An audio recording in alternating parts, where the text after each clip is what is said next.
그리스도. 창세기 예수 그리스도 148번째 야곱의 아들 요셉에 관한 말씀입니다. 하나님의 말씀을 들을 때 집중해야 돼요.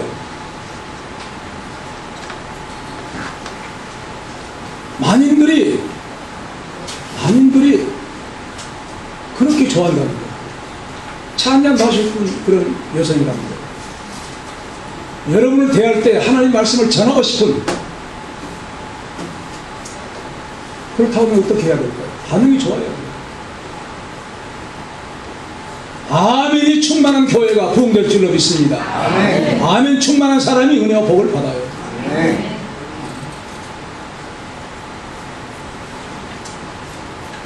놀랍게 이제 오늘 말씀 볼 것에는 요셉이라는 인물이 등장합니다.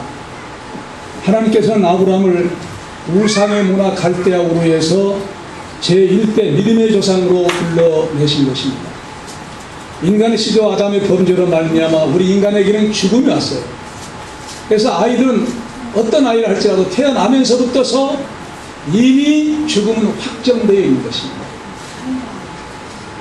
원고를 받아놓고 집행만 남아있고, 우리가 이 땅에 사는 것은 집행 유예 기간 동안 살고 있는 거예요. 이런 죽음의 그늘이 우리에게 두려워졌기 때문에 하나님은 그 즉시 우리를 죄악에서 구원하실 대책을 세워주신 것이 창세기 3장 15절 최초의 복음으로 예수 그리스도를 보내주셔서 우리의 죄값으로 죽으시고 우리를 살리기 위해서 부활하시겠다는 놀라운 언약을 하십니다. 이 언약의 놀라운 그 역사를 해주셨음에도 불구하고 인류는 죄로 말미암아 대홍수 심판을 받아 모든 우주 이 지구가 물로 심판을 받게 됩니다. 그때에 노아의 8 식구만 방주를 만들도록 해서 살려주십니다. 그 놀라운 역사는 노아의 8 식구를 통해서 새롭게 구원의 역사를 이루어 가시겠다는 거예요.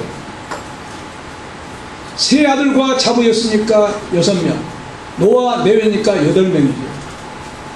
근데 그 가운데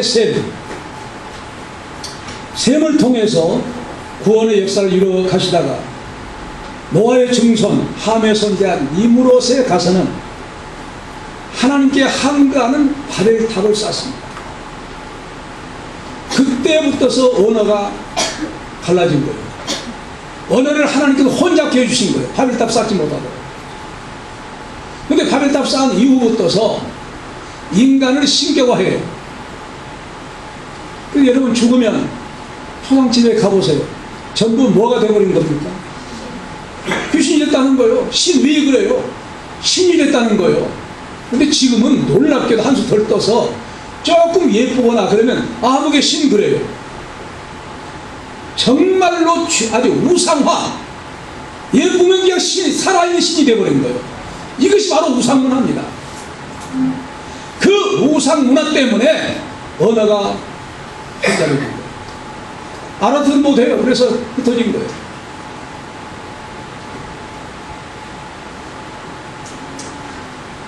셈의 집교선 노아의 구대선 데라 때에 와서는 모든 사람들에게 우상문화가 보편화되는 거예요. 그렇게 인류의 구원의 역사는 마땅히 하나님을 섬기며 경배하며, 창조주의 구원의 하나님이니까 마땅히 섬기며 예배해야지요. 그럼에도 불구하고 타락해버리고 만 것입니다. 그런 가운데 데라 때에 와서는 더욱더 우상을 모든 사람들이 섬기게 됩니다. 그게 바로 데라는 아담의 후대손입니다. 아담의 10대손 그 아들 아브라함을 하나님 불러요. 그러니까 우상 문화 속에서 그를 불러낸 겁니다. 하나님을 잘 섬기도록 하기 위해서. 그래서 구원의 역사를 일어나가는데 하나님이 그를 부르셔서 내가 지시할 땅으로 가라고 합니다. 그 지시할 땅으로 가라고 해서 이주할 때 그 나이 75세 75살에 새로운 시작을 하게 하신 거예요. 여러분, 아브라함에게는 나이가 문제가 아니었어요. 새로운 시작을 75세에 하게 한 거예요. 그것도 구원의 역사를.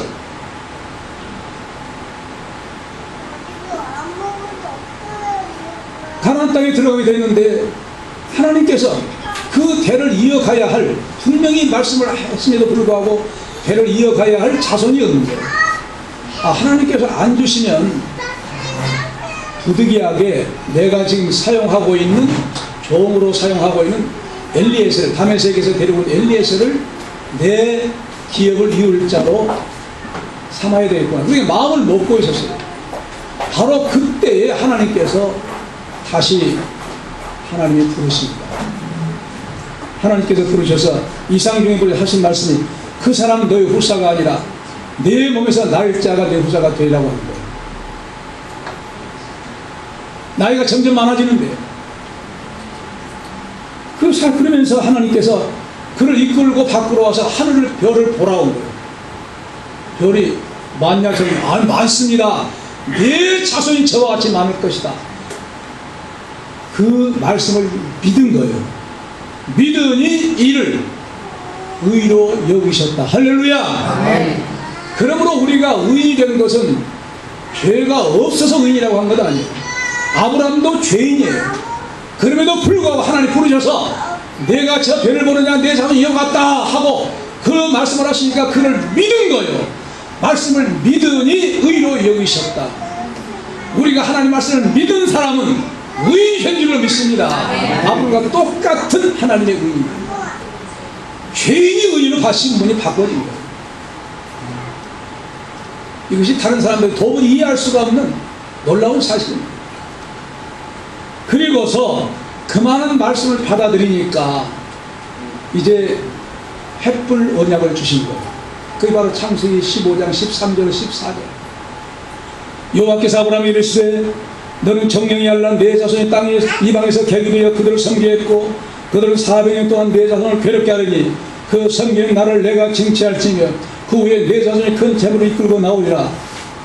지금 아브라함이나 하나의 자손도 아들도 없어요. 없는데 내 자손이 하나의 별같이 많아질 것을 내가 믿습니다. 그러니까 횃불 언약을 주시는데 내 자손들이 이방에 개기되겠다. 그리고 고난당한다. 그리고 돌아올 때는 재물을 이끌고 가지고 돌아오게 될 것이다. 이것이 바로 횃불 언약이에요. 먼저 짐승을 가르라고 해가지고 횃불이 지나간 다음에 이 말씀을 이루어 주셨습니다. 말씀을 이루도록 그렇게 하셨으니까 그 횃불 언약, 그 횃불 언약이 이루어질 때가 되니까 12 아들 중에 요셉을 등장시킨 것이 본문이에요. 12 아들 중에 중심인물로 요셉이 등장하게 됩니다.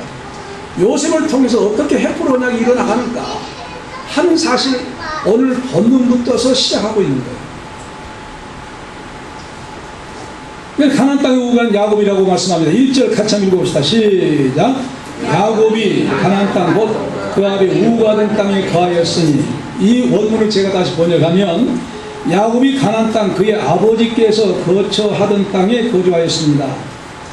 이렇게 이 말씀 가운데 우가하던, 한글 개혁 성경 우가하던 이란 말이 세 가지의 뜻이 있어요. 하나는 숙박의 의미로 일시적인 거주지라는 의미가 있습니다. 두 번째로는 나그네가 된다고 하는 그런 뜻이 들어있습니다. 세 번째는 영구적인 거처라는 그런 뜻이 있어요. 이 세 가지의 의미가 무엇을 시사하고 있는 것일까? 첫째로 숙박의 의미로 일시적인 거주지라는 의미가 있는 말로서는 영어 성경에는 낯선 땅이라고 번역을 했어요. 지금 거주하고 있는 그 땅을 낯선 땅이다.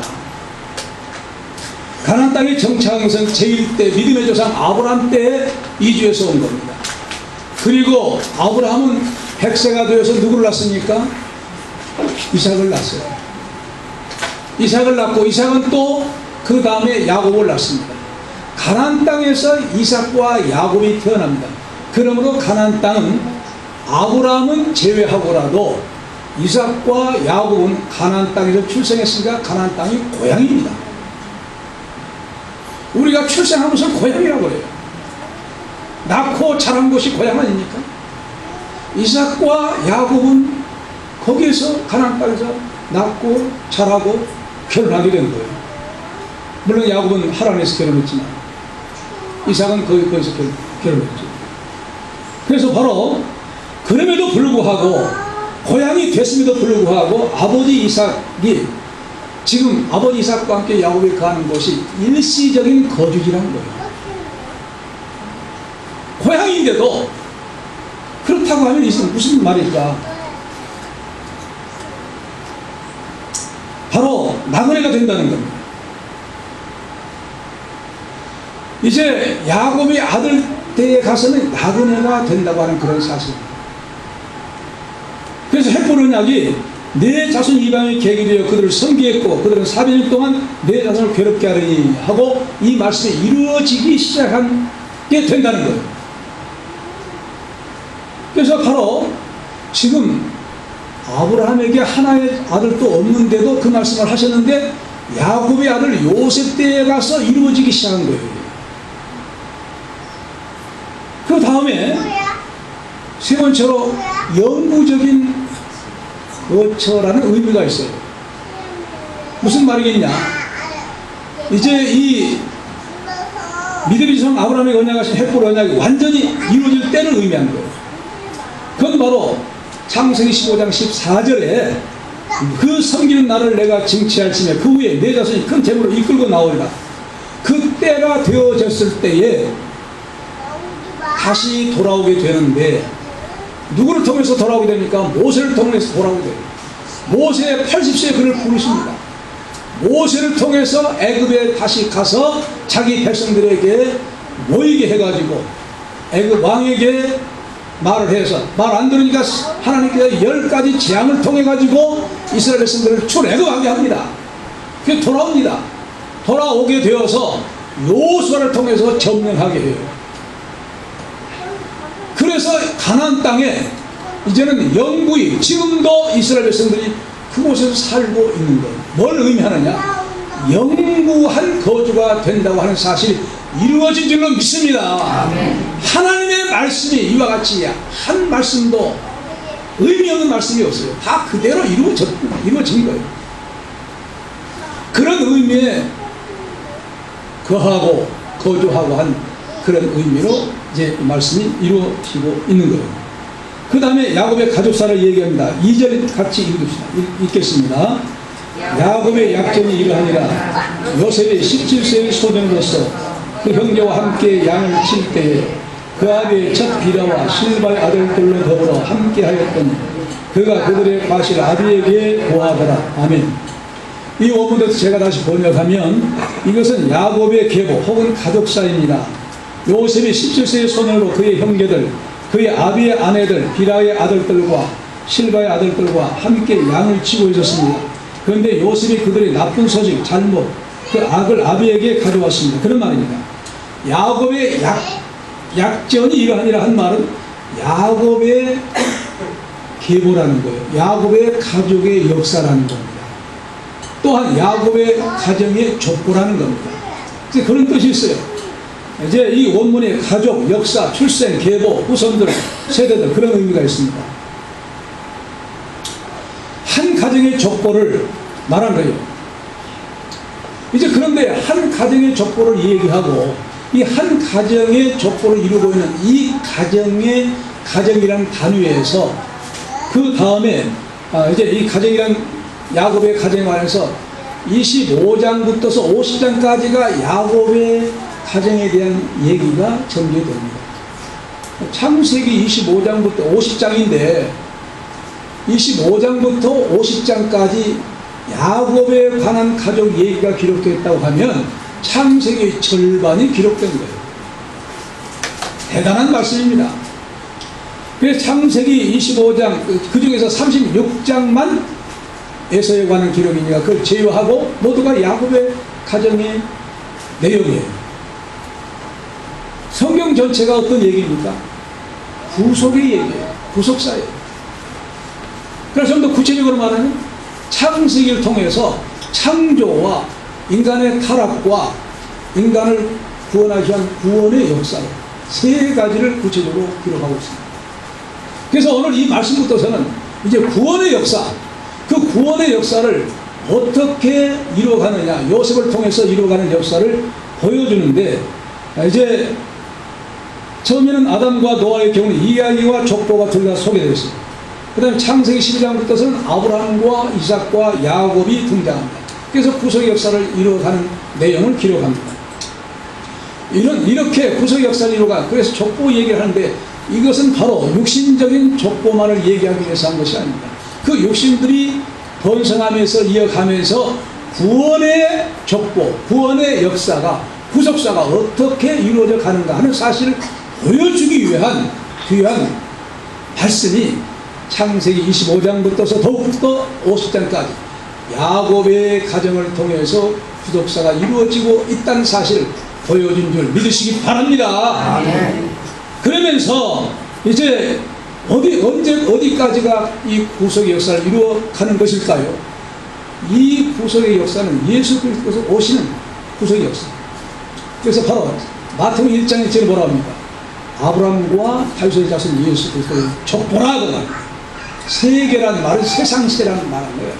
아브라함과 다윗의 자손 예수 그리스도의 족보, 계보라. 무슨 족보를 말한 거예요?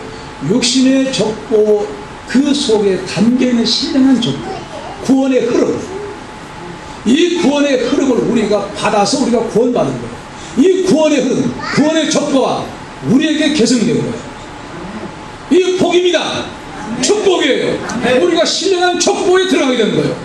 그러므로 이 신령한 족보에 속했다고 하면 주님 오실 때까지 우리 자손들이 계승되어야 자손이 복받은 자손이 될 줄로 믿습니다.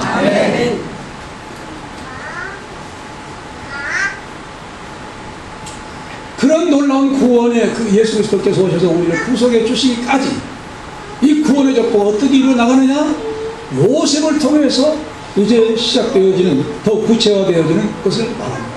그러므로 이후부터 이제 하나님 50장까지의 말씀은 횃불 언약이라고 하는 드라마의 제목이 횃불 언약이에요. 이 횃불 언약이 드라마라고 하면 이 드라마의 주인공이 누구냐는 거예요. 요셉입니다. 그리고 그 다음에 조연으로 나온 사람들이 누구냐? 12아들이에요. 11아들. 한 명은 요셉이고 11아들이 그렇게 이루어진다. 드라마의 구원이라 그 구원의 드라마의 주인공이 요셉으로 등장합니다. 그건 바로 앞으로 우리를 구원해 주신 예수 그리스도를 예표한 인물로 요셉이 나온 거예요. 그때 그의 나이가 17 소년이라는 거예요. 이 소년이라는 말은 바로 어린 나이 소년만을 말하는 것이 아니라 젖된 아이로부터서 청년이기까지 해당한 말씀인데 그 나이를 분명히 17세 소년이라 청소년입니다. 청소년. 이 청소년 요셉을 형제들과 함께 양을 치게 하는 어떤 형제들입니까? 여기서 말씀하고 있어요. 그의 형제들, 그 아비의 아내들, 비라의 아들들과 실바의 아들과 함께 그랬어요. 그러니까 이 한글 개혁 성경에는 저는 그렇게 번역을 했는데 아내들은 한글 개혁 성경에 첩이라고 나와요. 또 한글 개정 개혁 성경에도 아내들 나와요. 공동 번역에는 소실로 나와요. 새 번역에는 첩들 이렇게 나와요. 현대의 성경에서 첩이라고 나와요. 그러나 영어 성경에서는 전부 야곱의 아내들로 나옵니다. 자, 그런데 원문에서는 아담의 배필을 여자라고 했죠. 창세기 2장 22절 23절에 보면 하나님 여호와 하나님이 아담에게 취하신 그 갈빗대로 여자를 만드시고 그를 아담에로 이끌어 오시니 아담이 가로되 이는 내 뼈 중에 뼈 살 중에 살이라 이것을 남자에서 취하였은즉 여자라 칭하리다. 하나님께서 여자를 만드셨는데 아담이 자기의 태칭 자기에서 뽑아낸 사람을 여자라고 말합니다. 그 여자라고 말할 때 이슈란 말인데 그 말과 똑같은 말을 기록하고 있는 거예요. 그러니까 야곱의 아내들인 거예요. 근데 우리 한글 성경에는 한국 언어의 문화가 있기 때문에 원문대로 번역하지 않고 첩 혹은 첩들, 소실 이렇게 번역한 거예요. 그러나 저는 원문 그대로 아내들. 그래서 바로 야곱의 아내 레아가 남편 야곱에게 사랑을 못 받은 거예요. 하나님께는 참 놀라웠죠. 사랑을 받도록 하기 위해서 레아는 아들 쑥쑥 낳게 합니다. 6가지 낳아요. 그런데 사랑을 독차지한 라헬에게는 해를 허락하지 않고 아들을 못 낳아요. 그러니까 라헬이 시기 질투해가지고 자기 시녀 몸종 비라를 야곱의 방에 끌어보내서 자기 대신 아들을 낳게 합니다. 그러니까 또 언니도 또 자기 시녀를 이제 들여보내가지고 아들을 낳게 해요. 이렇게 서로 어떤 차원에서 이렇게 시종을 자기의 여종을 몸종을 보냅니까? 시기 질투에서 동기는 별로 안 좋아요. 그럼에도 불구하고 그들이 낳은 아들들 그리고 그들을 성경에서는 첩이란 말이 없어요. 아내들로 말해요. 우리나라 한글 우리 한글 언어 문화 차원에서 그렇게 번역을 하고 이 잘못된 번역입니다.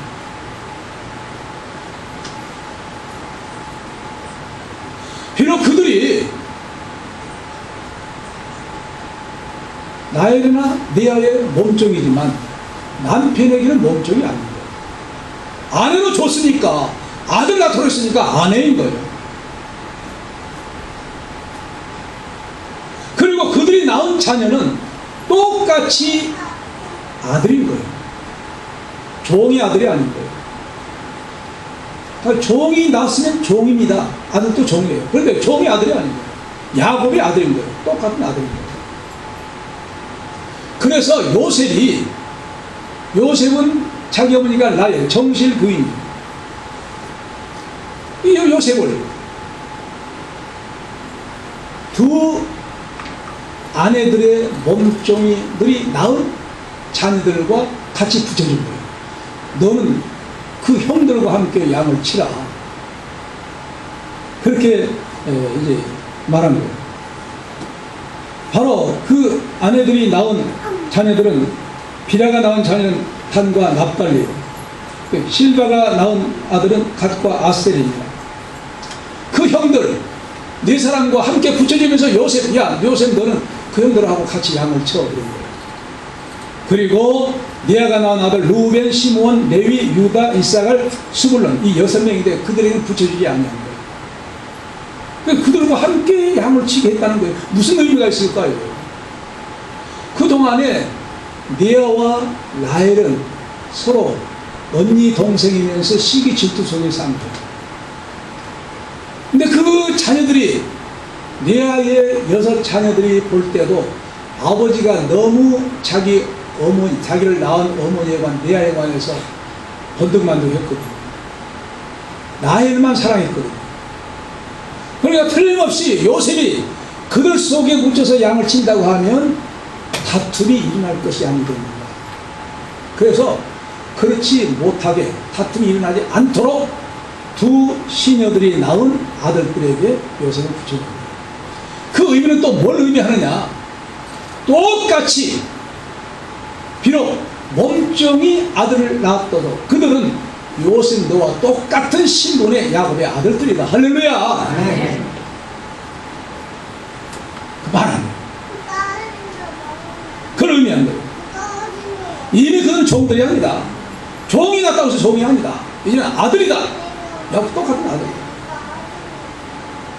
우리가 예수를 믿는 자녀라고 하면, 믿는 사람이라고 하면 그 사람들이 과거에 어떤 신분을 가졌든지 다 똑같이 하나님의 자녀다. 이런 사실을 우리에게 계시하고 있는 줄로 믿습니다. 이런 사실을 보여줘요. 그래서 이스라엘 12 자녀들에 대한 개념이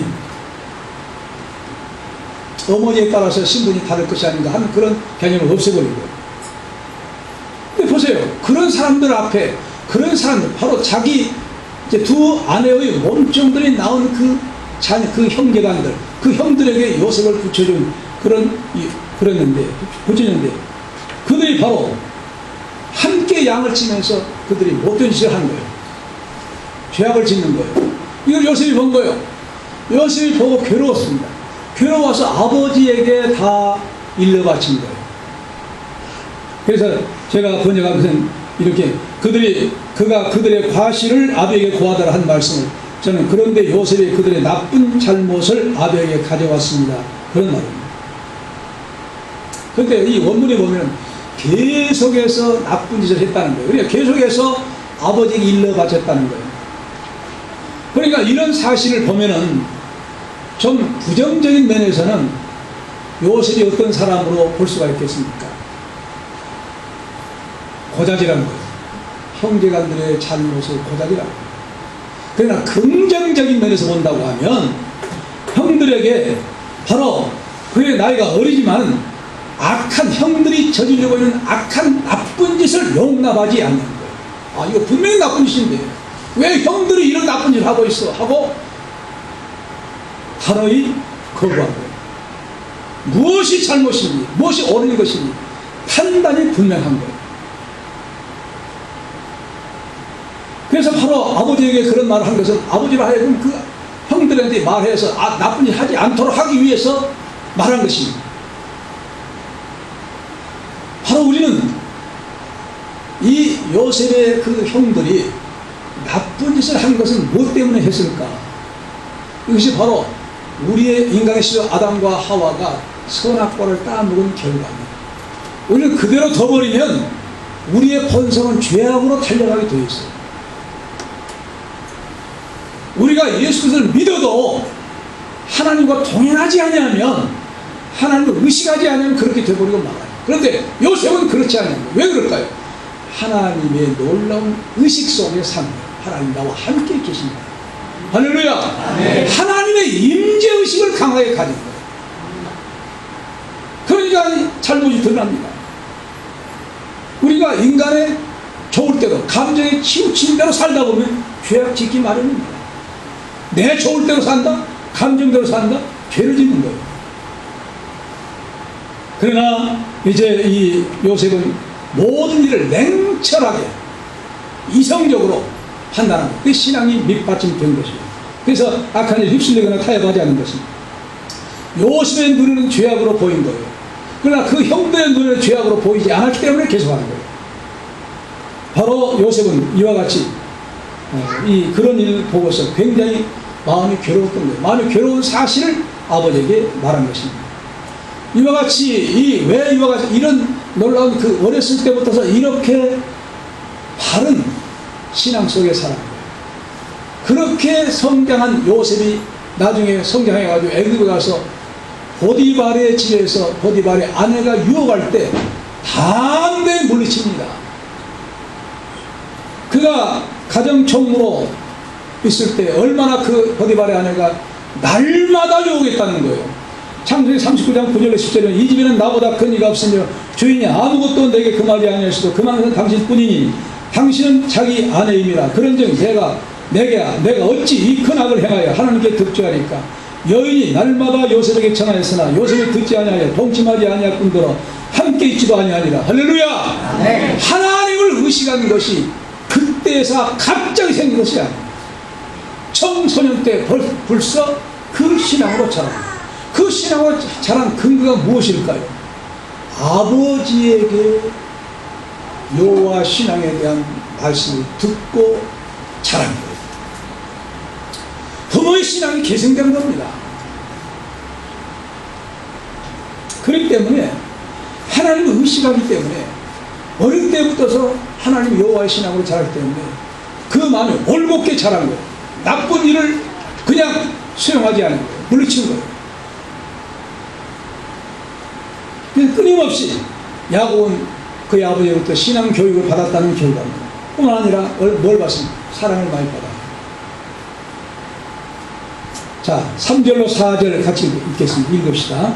요셉은 노년에 얻은 아들이므로 이스라엘 여러 아들보다 그를 깊이 사랑하여 위하여 채색옷을 지었더니 그 형들이 아비가 형제들보다 그를 사랑함을 보고 그를 미워하여 그의 연사가 불평하였다.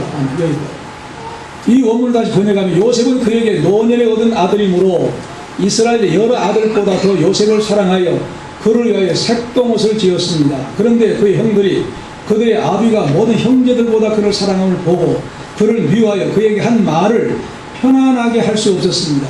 그런 말씀입니다. 이 말씀에서 뭐가 등장하냐면 야곱이라는 말이 아니라 이제는 이스라엘로 등장합니다. 이스라엘이라는 말이 나와요. 이스라엘. 자, 이스라엘이라는 말이 언제 야곱이 얻었습니까? 약복강에서 형이 400명의 군사를 거느리고 온다는 무서운 말을 듣고 겁에 실려서 쩔쩔매고 있을 때 하나님은 사람으로 찾아오셔서 그가 찾아오니까 붙들고 늘어진 그걸 시름이라고 한 거예요. 가려고 새벽에 있으니까 가려고 하는데 너 안 놓으니까 한도를 친 거예요. 그래도 붙잡고 늘어지면서 제발 나에게 복을 주시고 하라고. 네 이름이 뭐냐? 야곱입니다. 다시는 야곱이 하지 말라. 몰라 하라고. 이스라엘. 이스라엘 그 말 자체는 그가 하나님으로서 다스릴 것이다. 그런 말. 근데 그때 뭐예요? 너는 하나님의 함께한 권세자로 모든 사람들과는 이긴다. 이겼다. 할렐루야. 이미 승리를 주신 거예요. 우리가 이런 믿음을 가져야 돼요. 이런 믿음. 자, 전쟁에 가서 싸우게 되면 이기게 될까요? 지게 될까요? 네? 그 여러분의 생각이요. 여러분의 생각이요. 싸워봐야 알아요. 싸워봐야 알아요. 그러나 신앙 세계는 이겨놓고 싸운 거예요. 이게 다른 겁니다. 세상의 모든 싸움은 싸워봐야 결과가 나와야 알아요. 하나님의 세계는 이겨놓고 너 싸우라고 그래요. 이겼다. 너 싸워. 야곱이 그 말씀 아닙니까? 사람들과는 이길 것이다 하며 이겼다. 그 다음에 에서가 온 거예요. 이미 어떤 거예요? 이기게 되어 있는 거예요. 그걸 말한 거예요. 그런데 여기에서 이스라엘이라는 이름을 이제 또 나와요. 왜 이스라엘이라는 야곱이라고 해가지고 이스라엘이 여기 등장하고 있을까? 야곱이라고 할 때는 이제 한 가족 단위를 말한 겁니다. 이제는 이스라엘은 한 민족 공동체로 발전해 갈 것이다 하는 것을 예표해 준 거예요. 믿으시기 바랍니다. 그냥 나온 것이 아니에요. 그래서 바로 그러기 위해서는 무엇이 이루어져야 되느냐? 이미 제1대 믿음의 성 아브라함에게 아들 하나도 없을 때 무슨 언약을 하신 거예요? 창세기 15장 13절 14절 횃불 언약을 하신 거예요. 횃불 언약의 간단하게 설명이 뭡니까? 네 자손이 앞으로 나그네가 돼가서 고통 당하다가 다시 돌아와. 이거 횃불 언약이에요. 재물을 끌고 다시 온다는 거예요. 사대만에 다시 돌아오는 거예요. 그래서 이런 역사가 이루어지는데 지금까지는 야곱의 12아들과 함께 거기서 살았지만, 그래서 야곱의 가정이었지만 앞으로는 야곱이라는 사람이 민족의 공동체 이름으로 바꿔진다. 이스라엘로 된다. 지금 이스라엘 민족을 유대라고 합니까? 이스라엘이라고 합니까? 이스라엘. 이 말씀이 이루어진 거예요. 앞으로 이스라엘로 바꿔진다. 민족이 형성된다. 민족 공동체가 형성된다는 것을 보여주기 위해서 이스라엘로 말씀이 나옵니다. 그래서 구체적으로 요셉이 등장합니다. 어떤 요셉입니까? 요셉은 야곱이 하란에 가서 20년 동안 누구 때문에 일한 줄 아세요? 라헬 때문입니다. 라헬 때문에. 아내가 넷이었지만 라헬 때문에 20년 동안 괴로운 줄 모르고 세월이 가버린 거예요. 그런 가운데 이제 오다가 누구를 낳습니까? 요셉을 낳은 다음에 베냐민을 낳습니다. 낳고 죽어요. 뭔 잊어서 뭘 합니까? 비석을 세우는 거예요. 그래서 야곱에게 라헬의 죽음은 세월이 흐를수록 그리움만 더해가는 연인이요 아내로 남아있는 그런 연인이요 아내가 낳은 첫 아들이 요셉이에요. 그 사랑의 대상은 죽었고 그가 낳은 아들 요셉은 사랑의 결정체입니다. 자, 라헬이 어떤 여자라고 했어요? 우리가 창세기 이미 배웠죠. 아주 출중한 뛰어난 미모의 여성이었어요. 그 미모의 여성이 낳은 아들 잘생겼겠어요? 못생겼겠어요? 아주 잘생겼어요. 그런 사실을 어디서 볼 수 있느냐? 창세기 39장 6절에 요셉은 용모가 준수하고 아담하였더라. 이 무슨 말이냐면 대단히 잘생겼다는 거예요. 아주 미남으로 생겼다는 거예요. 그들 어머니 나를 그대로 닮아서 대단히 아주 걸출한 미남으로 이제 빠졌다는 거예요. 지나가면 그 여자들이 그냥 안 쳐다볼 여자들이 없어. 그 정도로 잘생긴 거예요. 그러니까 이제 가정 총부로였을 때 계속 유혹을 한 거예요. 그래서 바로 이렇게 이 모습만 봐도 인물 잘생겼지, 마음씨 또한 올곧지, 그 다음에 아버지 말씀 순종 잘하죠. 그러니까 특별한 사랑을 받을 수밖에 없는 거예요. 사랑받는 조건들이 갖춰진 거예요. 보면 볼수록 보고 싶고 잘생긴 거예요. 마음 쓰는 것이 너무너무 형제간들 비교한데 뛰어나요. 가장 어리지만 가장 뛰어나요. 아, 이렇게 이런 아들이 있을까? 자랑스러운 아들이에요. 무슨 말하면 그대로 잘 들어. 순종 잘해. 효자예요. 그러니까 야곱은 이 아들에게만 색동 옷을 입는 거예요. 요즘 같은 무슨 옷이에요? 요즘은 뭐라고 할까요? 여러분들 입고 있는 옷이 무슨 옷이에요? 컬러가 다르잖아요. 컬러풀한 옷을 입었다. 아주 정신 차리죠. 잘 입혔어요. 자, 옷 잘 입어서 더 뭐가 빛나요? 얼굴이 빛나요. 그 마음씨도 고와요. 만인들의 부러움의 대상이 될 만한 사람이 요셉이에요. 자, 그러니까 똑같은 아들인데 요셉을 그렇게 잘생겼다고 그냥 사랑을 부어주니까 다른 11 형제간들이 어떻게 했어요? 아주 싫어한 거예요. 아니, 우리는 자식 아닌가? 왜 우리에게 사랑을 안 베풀어요? 아빠 너무하시네. 그러니까 그건 뭐 하고 있는 거예요? 편애한 거예요. 요셉에게 편애한 거예요. 이 편애하는 사랑은 자녀에게 받은 사람은 좋지만 못 받은 사람은 상처가 됩니다. 절대 우리 자녀들은 편애 없이 똑같이 사랑하시기 바랍니다. 아멘. 저는 내 자녀가 있는데 누구를 먼저 위해서 기도해 줄 수 있을까요? 여러분 생각해. 누구를 먼저 왜 기도할까?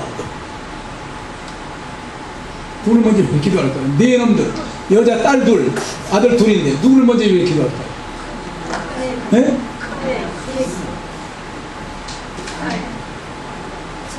아니야, 아들들, 딸들. 아이고, 어떻게 그렇게 내 마음을 잘 아세요? 저는 순서대로 기도해요. 아무런 차이 없이. 근데 할아버지는 꼭 아들, 손자만 더 귀하고. 그러니까 차별을 해요. 저는 차별이 없어요. 똑같이. 왜 하나님 말씀이 그렇거든요. 남녀 차별이 있다고 하면 천국에 갈만해요, 안 갈만해요? 못 가요. 차별이 없어. 똑같이. 그 하나님의 마음을 저는 품었기 때문에 똑같이 기도해요. 근데 야곱은 편애한 거예요. 아마 너무나도 잘생기던 거야. 편애할 만큼 잘생긴 거야. 그런데 놀라운 사실입니다. 요즘 같으면 아버지가 편애한 것 때문에 형제들은 뭘 당한 거예요? 요즘 말로 왕따를 당한 거예요. 그냥 요셉에게 그냥 불평으로, 요셉만 뭔 말 했다면 그냥 불평으로 얘기를 해요. 성질을 내면서 얘기를 해요. 그 형들이 자기들끼리 좋아하면서 자기 형제들 다 좋게 말해요. 요셉만 또 얘기했다고 하면 그냥 무시를 하고 불평하고 왕따를 당합니다. 그럼에도 불구하고 요셉은 뭘 이루어가는 사람이 됩니까?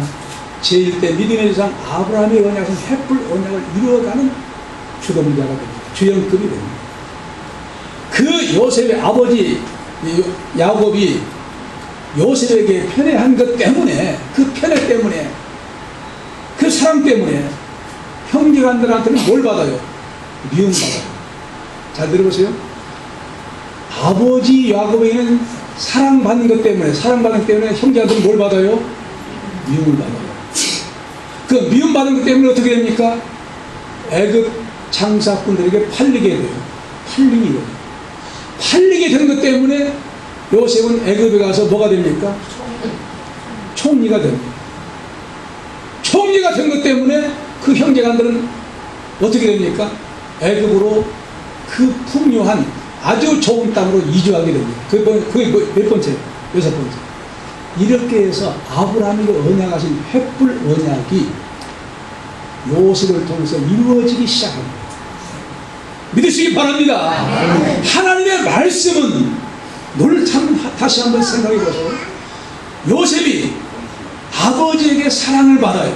사랑받은 것 때문에 형제한테는 뭘 받는다고요? 미움을 받아. 미움 받은 것 때문에 어떻게 된다고요? 팔린 것 때문에 애굽에 가서 요셉이 뭐가 돼요? 총리가 돼요. 총리가 된 것 때문에 그 형제간들이 아버지와 함께 어디가 살아요? 애굽에 이주하게 되어요. 무엇이 이루어진 거예요? 아브라함의 언약은 횃불 언약.